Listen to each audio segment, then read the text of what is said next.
Welcome to Reread, where I'm rereading through the expanded universe in chronological order. We are on book, what is it, 5 now? 6? Who cares? It's The School of Fear by Jedi Quest.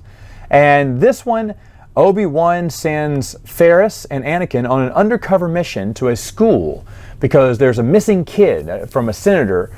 A senator's child has gone missing, and the senator doesn't know what he's done, but he's made a lot of enemies. He's just lying to Obi-Wan. Obi-Wan finds out. And so they're trying to figure out who kidnapped his son and what would they want with him. Well, as Anakin and Ferris are going undercover in the school to kind of, just kind of see what, if any of his friends know anything, what that may have happened, Obi-Wan goes on his little adventure, jumping through hoops. He comes across the prosecutor from his trial a long time ago when he killed Bruck, and he got put on trial for that.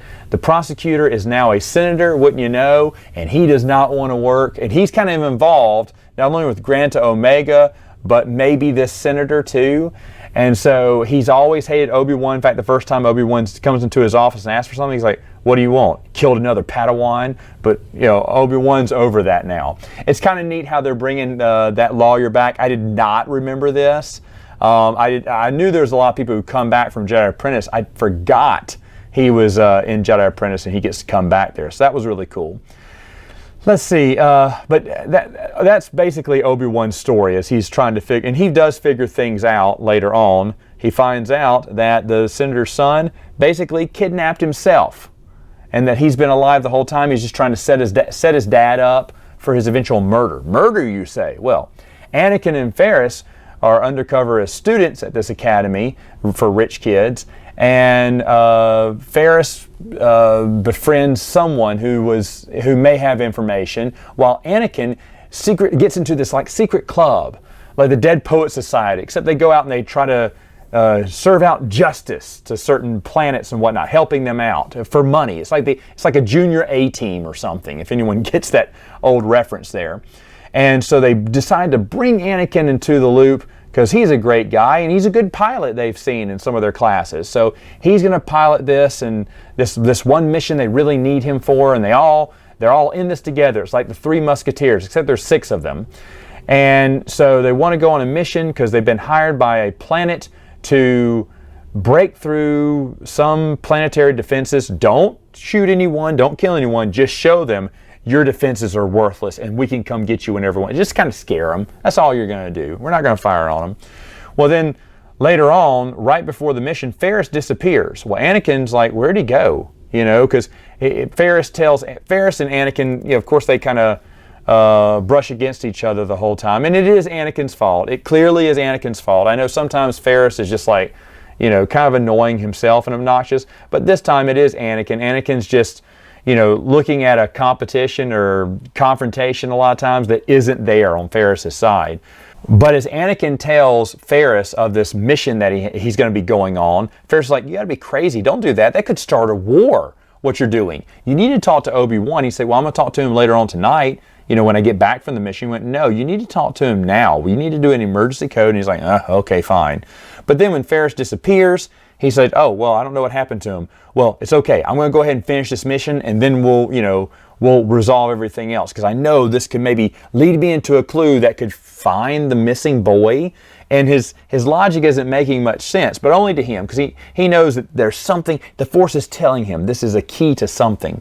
Well, sure, it does, because he finds out for himself that the senator's son kidnapped himself, and he was trying to set Anakin up as the person who would die in his stead. Kind of like fake the death record and say that, oh, it was me in that pilot ship and not Anakin Skywalker.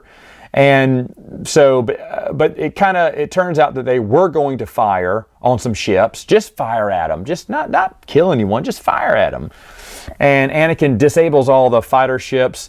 He eventually, when the 6 or the 5 or whatever turn against him, he takes them all down. Meanwhile, Obi-Wan and Siri have arrived at the academy. They're trying to find what happened to Ferris. When they save Ferris, they can't, Ferris and Siri are like, hey, did you know that Anakin was going to go on a raid to another planet and kind of start maybe a diplomatic war? And Obi-Wan just can't believe this. But, yeah, as the story gets revealed, they realize that it was all the senator's son who set everything up. And when Anakin, takes them all down, captures the crew, Obi-Wan and them all arrive, he's like, pretty impressive, right?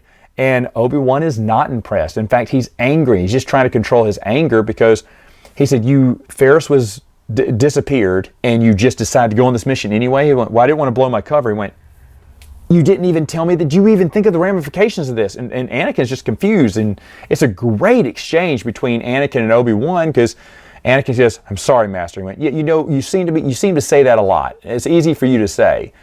And Obi-Wan's frustrated because he's like, Anakin, I'm so proud of you because you have so many great Force abilities. You can do things that I've never seen a Jedi do, but goodness gracious, you did not think. He said, and that you can't see the wrong in all your decisions here is troubling.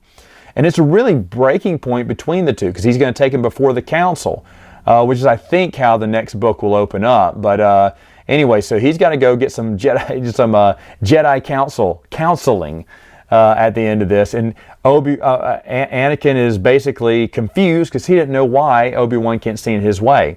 Oh, by the way, in this one, earlier on, in an earlier, I want to say it was, maybe, no, it was the last book. He takes some lightsaber lessons from Dara's master, and he gets the same from every time Anakin thinks he's doing something good. Master Siona, kind of points out some of his, problems.